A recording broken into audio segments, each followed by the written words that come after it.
And hi there. Welcome to Canceling COVID. We had a surprise this morning, thunderstorms after all of this hot weather. You got to admit, it's pretty nice to have the refreshing, cool rain to come down. A little bit of a thunderstorm, but be careful. This time of year, you can expect them to just pop off at any time. But yeah, it was nice to see the rain after we've been scorching hot. Not that I'm complaining, but you can certainly appreciate that. I appreciate you all taking the time to join us as we're here every Tuesday, 11 a.m. Canceling COVID, an opportunity to bring you real talk, real resources, and real solutions as we continue to navigate this thing called the pandemic. COVID is still with us, it's not going anywhere, and we are determined to continue to keep you updated, informed, and to talk about it. Now, I am very much aware that you have so many other things pulling at you throughout the day. So, for as you hop on, we do ask that you please share. Please let others know that you are here with us. And we want to start by thanking our sponsor, Groundwater Solutions, groundwater-solutions.org, groundwater-solutions.org.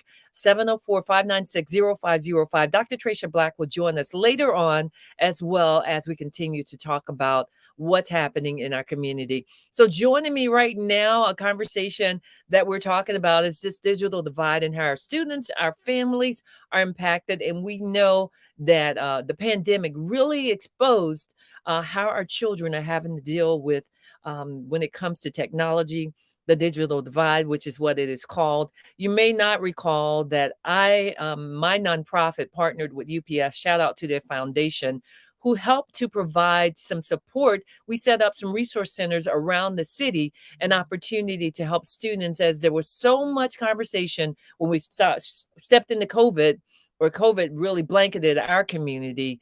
They didn't have access to computers. And when they did have access, they didn't have access to the internet and then trying to get people together. So I went to some of the ministries as well as the YMCAs, Stratford Richardson and the one on Beatties Ford Road in McCory, and said, hey, can this be a nucleus, a point where we can set up centers for our students to come? And we donated $20,000 worth of Chromebooks for them to set up these centers. And we're grateful for that. Macedonia is another one right there on LaSalle Street, as well as Greenville Memorial, another location where we set up these centers. And you have access to Chromebooks and the internet service. But there are plenty of communities, organizations doing great work in the community, rather. And I'm thrilled to bring on this next guest here. I've been seeing their work and been hearing about it. And they just had another giveaway. And I was like, I really need to talk to them because they are doing great work and doing what they can. And more people need to know their story. Not that I'm the one to help them get the word out, but certainly I want to be a part of sharing this. So as you can see here, I have Mr. Pat Millen of E2D. And I want to say, first of all, thank you for taking the time to talk with us. Oh, my pleasure. Absolutely. So let's start by introducing E2D. Tell people about this organization. So E2D started in 2013. My daughter, who was 12 years old at the time, came home from school one day and she said, Dad, I don't get it. Every assignment we get in the seventh grade assumes you got a computer in the home to do it. And I know there are kids at our school that probably don't have computers because they can't afford them. And Oh, therefore, they can't do the work, and that's not fair. And then she looked at me and she said, what are we going to do about this? And oh, for anybody that's ever had kids, sometimes you hear them and sometimes it's kind of flies past you. But as a family, we started looking at this digital divide. What is a digital divide? Where is a digital divide? How pervasive is it? Is it just in small neighborhoods in Charlotte or is it everywhere? And the long story short, we figured out that the digital divide is what they call the three-legged stool. You've got to have three things to be digitally included in 2022 Charlotte. You've got to have a computer, you have to have access to broadband, and you have to have the digital skilling necessary to make it work so that you know what to do with it. And so as a family, we just started playing around with it. And then I left a career that I'd been on and for 24 years and started working on it full time. well, so let's start with your daughter. First of all, kudos to her. What's her name, Pat? Her name is Franny. Uh, Franny. Oh, and she just graduated 3 weeks ago. She graduated from Kenyon College up in Ohio, and uh-huh. so time flies when you're having fun. Yes, it does, and we are so grateful for Franny and her heart for others. Let's start with that. So you touched on the whole digital divide. You know what's interesting is a lot of families, they have access to phones, and that's just not enough. There's about 40% or so around that number of, I know, minorities, especially in the Black American community, that do not have access. And I know the numbers are worse when you start getting out in the rural areas. Sure. So yeah, and I know you're very familiar with that as you guys have been doing that. So let's talk about your mission. What is the hmm mission of your organization? So our mission is actually twofold. Yes, what our primary mission is we seek donations of laptop computers from corporations, from individuals, and then we actually have three computer technology refurbishment labs Mm, where we hire high school kids in Charlotte, CMS students. Very often, the students that we hire are from neighborhoods that are being served by this technology. So we've hired kids where they've been recipients of E2D mm, laptops previously. But we hire these kids, we train these kids, we compensate these kids. We pay more than 2 times minimum wage, which for an after school job is a pretty good job. yeah.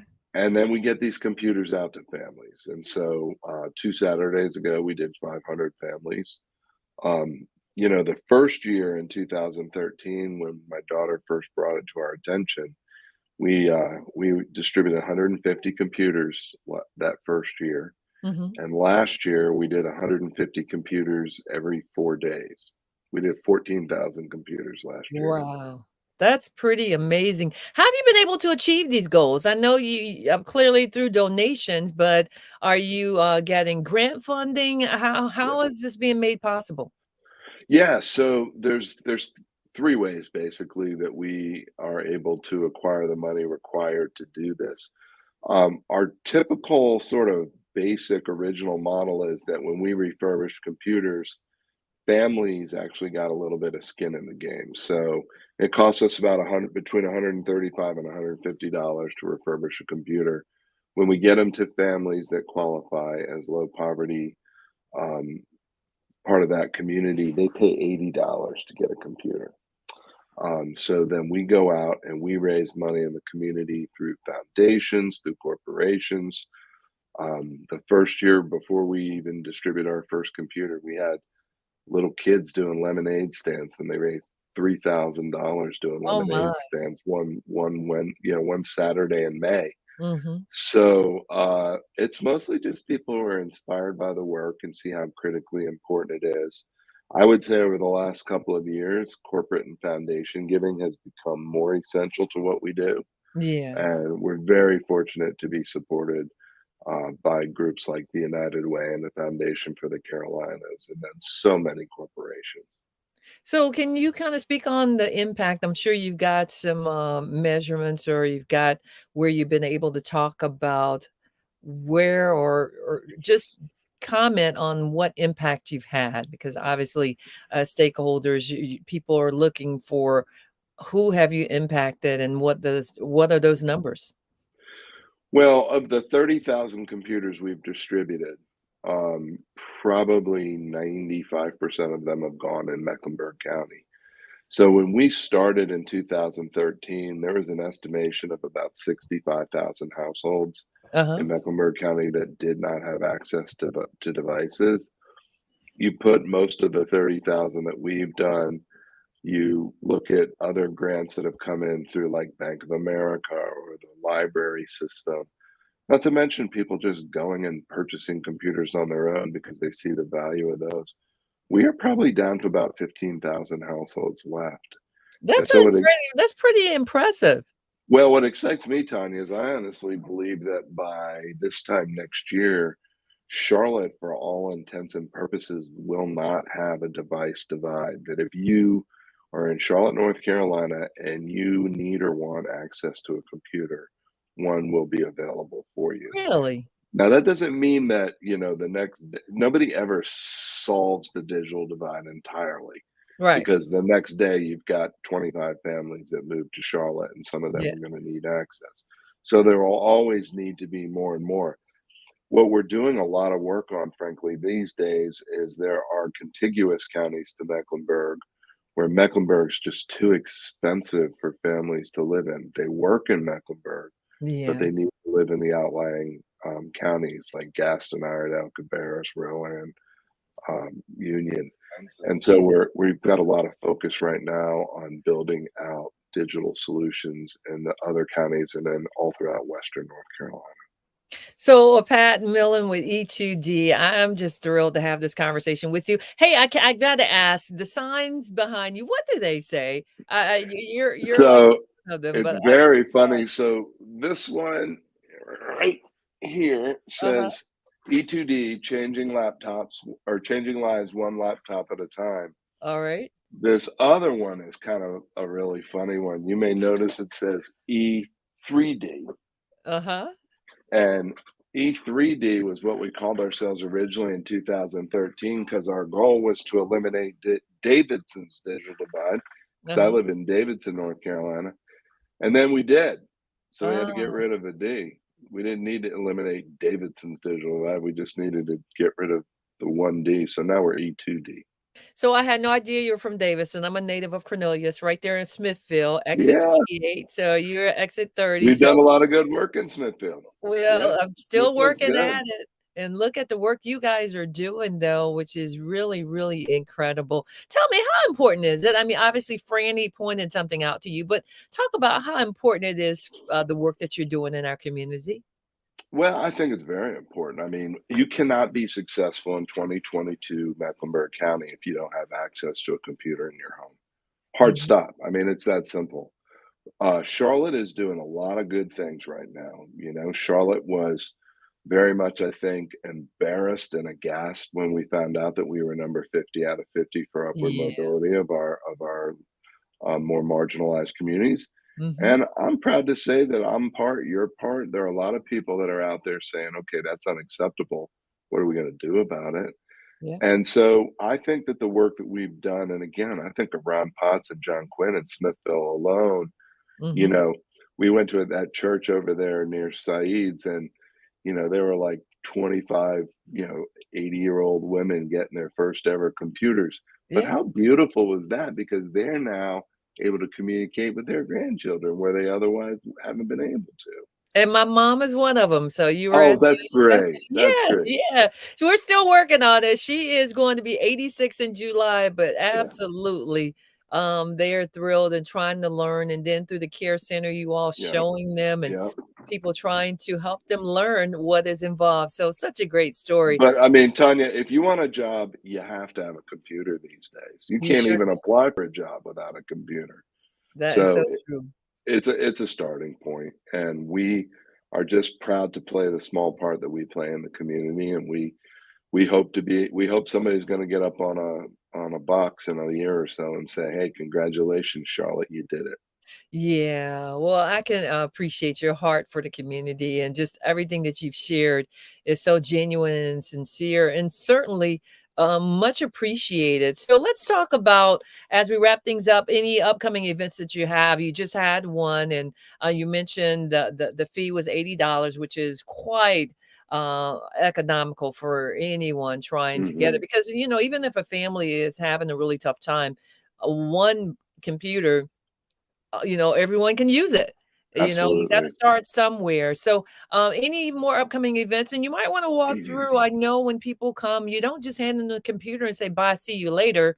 You help them Mhm. also, or you tell us what you do when they show up. Well, there's a program right now called ACP, which stands for the American Connectivity Program. And what Mm, that is that if you qualify due to your family's financial condition, you can get a $30 stipend a month where Spectrum or AT&T, if they're in their neighborhood, they will charge you $30 a month. You'll get fast access to the internet directly to your home. But by the time you get this benefit, you don't have to pay a cent. It's essentially free internet. So mhm. we need to educate as many people as possible for whom this is available to take advantage of ACP. Thirdly, though, we also have to get people digitally skilled. So I'm thinking about your mama. It's hard for some of these older people to learn how to do things like cut and paste and point and click. My Yeah. parents are in their upper 80s. It's the same thing. Yeah. So the skilling part is not something to be underestimated. It'd be like me walking up to you, Tanya, and saying, "Hey, here's a trombone. I'm going to take off now. Go play beautiful music." Uh, Right. you might be able to do that after a while, but the No, no. bottom line is it'd be easier if somebody could teach you how to do it a little bit. Absolutely, absolutely. Well, the whole issue around what you just touched on, I'm glad you mentioned that. I've been trying and talk about it on my radio show. I've got a segment that I do called Gospel Entertainment, pushing this whole access to these funds. I work closely even with Cricket. They have it. Everybody has got this funding, Mhm. and we have not done a good job of making families aware that Sure. it's out there. And I don't know how we can do it besides keep talking, being a mouthpiece. Like even my mom, I've never even thought about, I'm sure with her income on fixed, she's probably got a good shot at getting that Mhm. as well. And so thank you all for uplifting that. So real quick, because I know you have to go, any upcoming events that you would like to share? Well, the only thing I can tell you is we're in the midst right now of standing up a brand new computer refurbishment lab down in the South End. Okay. EY, Ernst& and Young, has given us 2,500 square feet, and we are basically adding 50% capacity to our production capability Ooh. right now. So all of our effort has been standing up this lab that EY donated to us, and Uh-huh. again, come August when it's back to school, I think there will be thousands and thousands of computers that we'll be putting back into the community. Wow. Well, thank you again, Pat Millen of E2D, for taking the time to talk with us. E2-D.org is the website if someone wants to reach out to you. Anything else that you would like to share before we let you go? Well, if you have any friends out there that work for companies that retire their computers after a couple of years, please consider donating them to E2D because we can give them a second life that could be more profound than the first life. Absolutely. Mr. Millen, thank you again for taking the time to My talk with us. pleasure. All My right, enjoy pleasure. the rest of your day. Great conversation, folks. As I said, we want love for you to share and make sure people are aware that we are taking the time to continue to deal with this thing called COVID. And we know that when the pandemic came upon our community, boy, did it hit us in a big way in the sense of impacting what we were dealing with concerning our young people and how they were trying to adjust. And we're still trying to recover from what they've had to deal with, especially when it concerns having to learn in the classrooms and making this adjustment. Now, as I share that information with you, there's also the conversation that I had. I want to bring on Dr. Trasha Black in our conversation about this as well and the impact that it's having on our community. Dr. And it's Trasha canceling Black. COVID as we continue inside of your. I'm sorry, I probably had you. Even though I took the time to do everything that I was supposed to do as a good steward, still bringing on the wrong one because what happened with Dr. Trasha Black and I is I pre-recorded.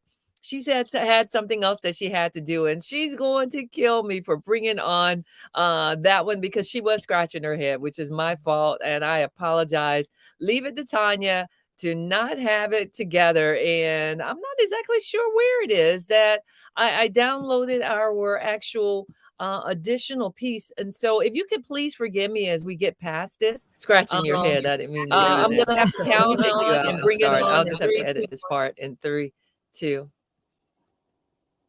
It's canceling COVID. I'm so grateful for the conversation and appreciate the work that's being done by E2D as we continue to keep you informed and keep you updated. I want to bring on Dr. Trasha Black of Groundwater Solutions, who's always involved, always helping us out. Of course, a sponsor of the show, always acknowledging their support. Groundwater-solutions.org, 704-596-0505. So, Dr. Black, you work with what we love to refer to as the underserved community. That's your passion.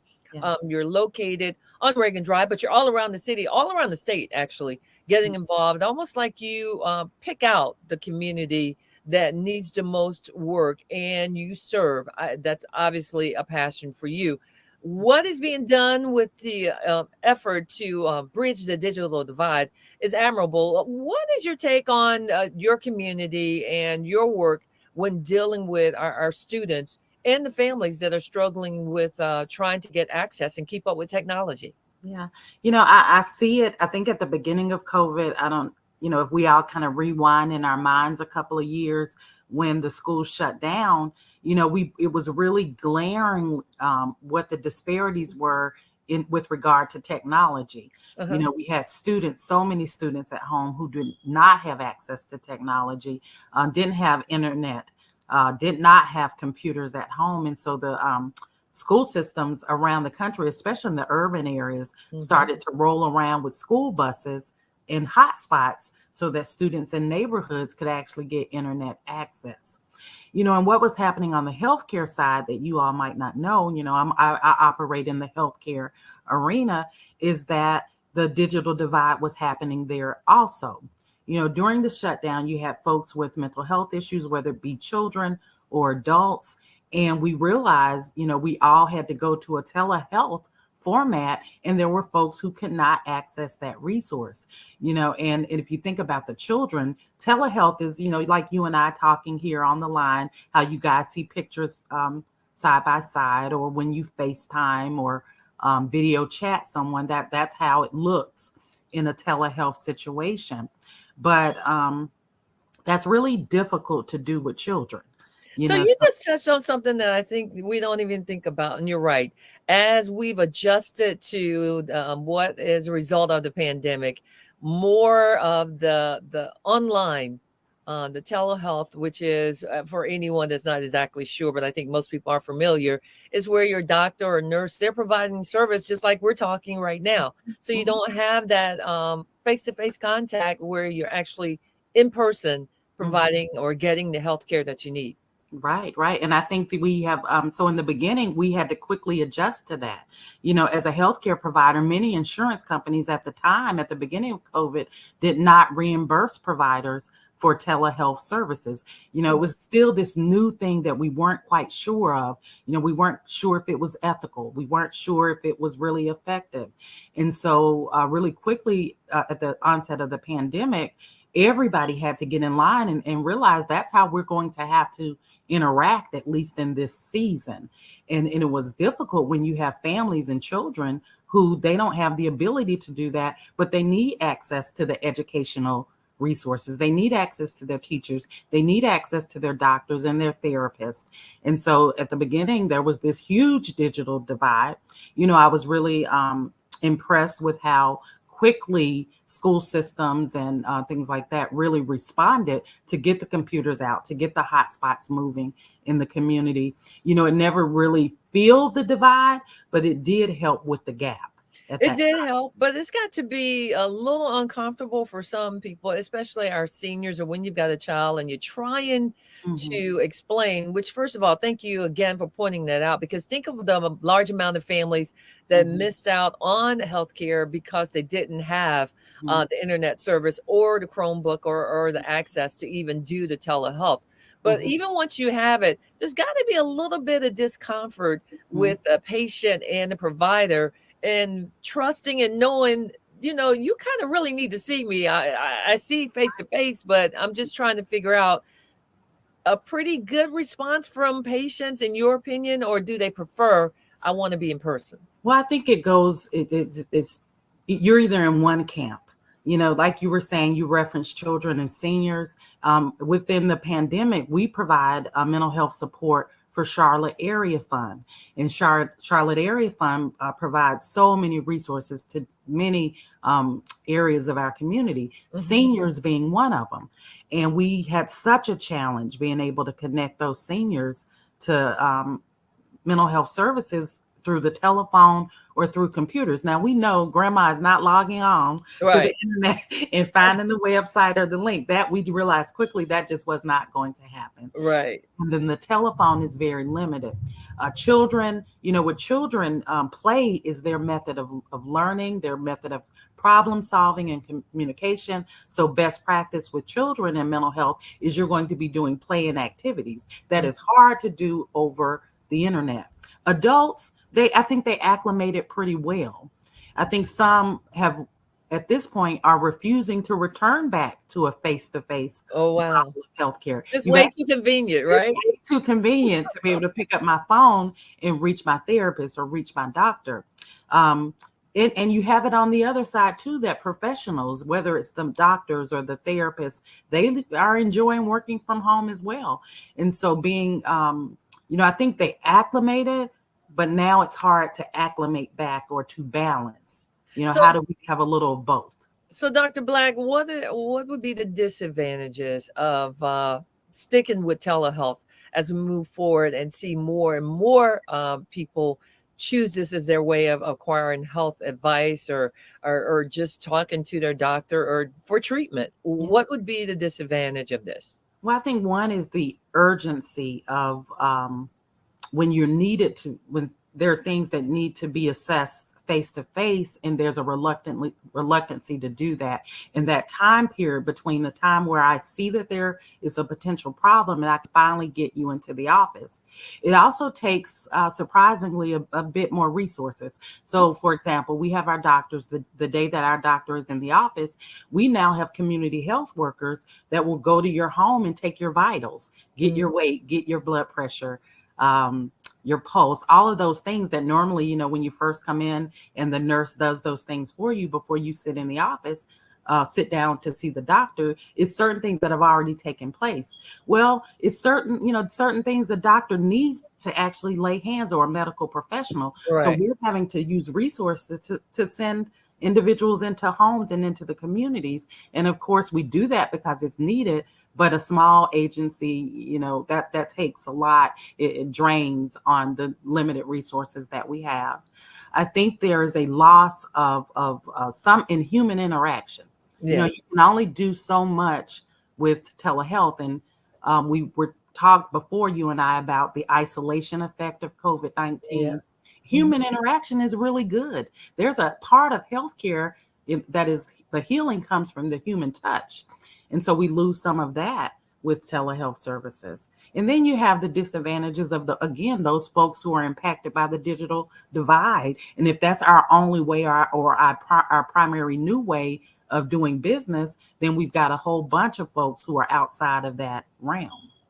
Well, I appreciate you always providing insight and update, and I'm glad that you pointed that out, because again, Dr. Black, you have a way of just giving us little nuggets that hopefully will get people to start thinking of more than just their community and their household. I always say check on your neighbor, and you help to explain or what my neighbor may be dealing with that I wouldn't even think about. So as we start to wrap things up, we just want to get a pulse on where you guys are. We're seeing our COVID numbers starting to go back up. This past week, though, I didn't see, we're still in the moderate zone. And hopefully we can maintain that, because I really want to continue to get out and enjoy the summer. I am seeing more people, however, masking up, which is great. And it helps, when you have your mask on, to see others, at least we're taking precaution. I did see and read an article about, does it really matter if you're in a room and you're the only one with the mask on? Is that really going to protect you? And I believe the answer was yes. But kind of give us an update of where you are with everything as we start to wrap up. So as you said, we are seeing a moderate degree of increase in COVID-19 testing and positive cases. There are more individuals and in groups who are planning testing events again. Okay. I think, and this happened last summer. So we believe that we're going to have a busy summer of events, and we're excited about that. And that just keeps the awareness that we are still in the midst of the COVID-19 virus, and it's not over. So we keep reminding folks to do those things again that have kept us all safe and alive, and to share it with the folks that you love. On the other end, we've been waiting on our tailored care management certification. Yeah, how's that going? We did receive final certification Woohoo! Well, that's great. today. So that's a huge hurdle for our agency, as well as for other agencies around the state. So again, I was waiting on that certification, and I'll send you some information, and then we can post that up and get to work, because we've got a lot to do between now and December. There are a lot of infrastructure things. We talked about the digital divide, but there's some connectivity issues. We've got to be able to connect with the hospitals and other medical providers around the state so that all of our systems talk to each other. So we're doing that. And we'll be starting to enroll patients sometime later this summer. So we're excited. We'll keep you guys informed. Well, congratulations. We're excited for you, and we're certainly keeping everyone up to date. Again, Dr. Trasha Black, Groundwater Solutions, groundwater-solutions.org, 704-596-0505. Thank you so much for taking the time to talk with us. Thank Yeah, you. we certainly appreciate it. Yes, you do the same. We appreciate you. All right. As we are starting to wrap things up, folks, I appreciate you as always. Life's challenges make you better, not bitter. Please share, let people know that we are here providing great information and keeping you informed on canceling COVID. Also, thank you to Atrium Health. I serve as one of their COVID vaccine ambassadors. Hashtag COVID vaccine ambassador. Share and let them know also that we're still at it, getting you information, keeping you updated, and keeping you informed about what's happening. It's canceling COVID, everyone. I will see you, tomorrow. I'm on air at Praise 100.9, filling in for the lovely and talented Melanie Pratt for the rest of the week. So you got me Wednesday through Friday from 10 a.m. until 3 p.m. and then Saturday from 10 a.m. until 2 p.m. As always, life's challenges make you better, not bitter. Did I say that already? It's okay if we said it twice. Be careful. Hot around the city, thunderstorms. Be prepared for those. Make sure you grab an umbrella or jacket or whatever, so that you're not caught off guard. Come on, it's almost the official day of summer coming up on us on the 21st. And you know how weather can get right here in the Carolinas. Thank you again for tuning in. Enjoy your day, everyone. And together we will continue to keep you informed and let you know what's happening, because we intend to keep this conversation going as I prepare to can't come out of here the right way, which can be a challenge sometimes. So what can I say as I produce my own show? But again, we will continue to work together to cancel COVID. Thanks for tuning in, everyone. And